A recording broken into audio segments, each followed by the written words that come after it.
O acompanhamento das políticas em educação pelos tribunais de contas é o tema da entrevista da semana com o conselheiro do Rio Grande do Sul, César Miola, que preside o Comitê Técnico de Educação do Instituto Rui Barbosa. Acompanhe. A entrevista da semana é com o conselheiro do Rio Grande do Sul, César Miola. Conselheiro, como foi criado o Comitê Técnico de Educação e quais suas principais atribuições? É importante dizer que o Instituto Rui Barbosa é uma entidade que congrega os tribunais de contas do país, hoje são 33.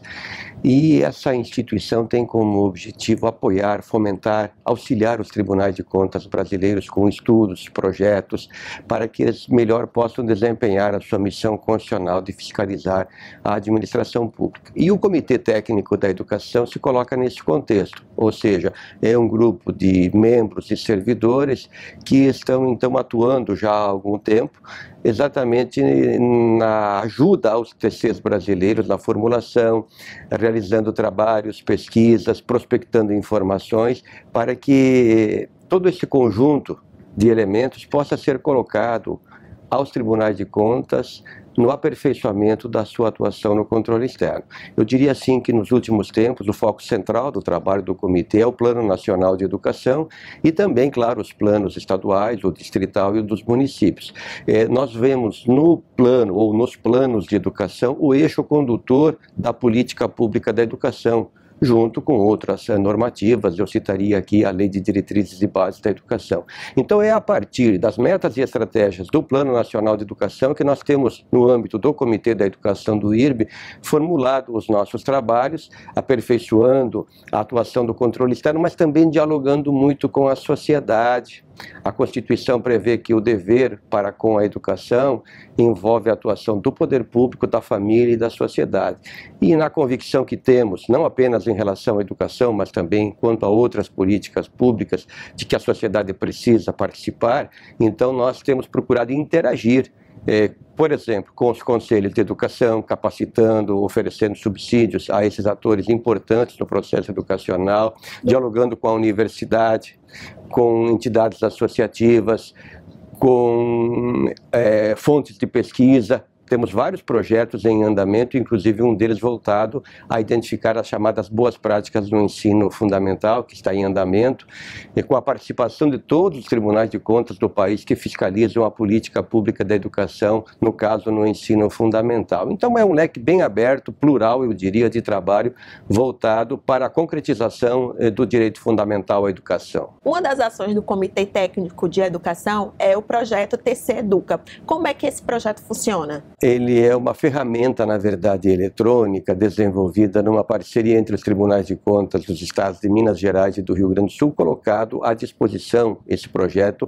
hoje de todos os tribunais e também da sociedade, porque ele é de livre acesso, não depende de qualquer habilitação, senha, para que se possa alcançar aqueles elementos que ali são colocados. O objetivo é auxiliar no monitoramento de algumas metas do Plano Nacional de Educação. Nem todas elas podem ser monitoradas por uma ferramenta eletrônica, mas algumas se prestam a esse controle. Caso da meta 1, da 2, da 3, da 5, da 7. Então hoje nós temos 3 metas lá colocadas. Basicamente, em que consiste essa ferramenta?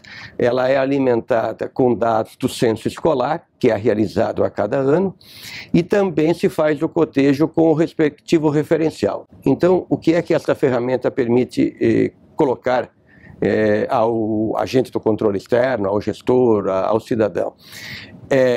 Uma vez alimentada a base com as informações do censo escolar e daquela respectiva faixa populacional, qualquer cidadão pode verificar em todos os municípios brasileiros a situação daquela meta.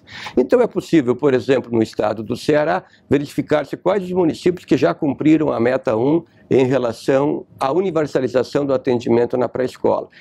E, conselheiro, nesse ambiente de escassez de recursos que se vive no país, como os tribunais de contas podem contribuir para o desenvolvimento das políticas de educação?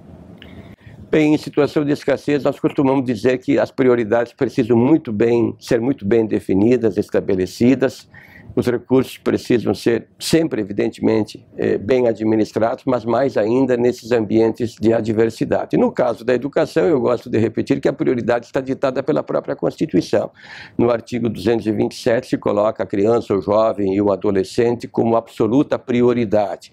Então essa prioridade precisa se traduzir dentro do orçamento, através de recursos, seja no plano plurianual, na lei de diretrizes, depois no próprio orçamento público, para que aquelas metas fixadas nos planos, no caso dos municípios, dos estados e da própria União, venham a ser concretizados. O que nós temos colocado e chamado muita atenção é que este dever fundamental para com a educação precisa ser efetivamente tornado prioridade. Os tribunais de contas, voltando à pergunta, o que podem fazer? Bom, como eles fazem um controle que não é apenas de legalidade, como nós dizemos no nosso meio, né, de conformidade, mas também podem e devem avaliar os resultados das políticas públicas, a nossa responsabilidade em certa medida cresce, porque nós precisamos dar mais respostas à sociedade, ao parlamento, que é o titular do controle externo, para dizer o seguinte: bem, os recursos são escassos, então precisamos otimizar os resultados oferecidos à população.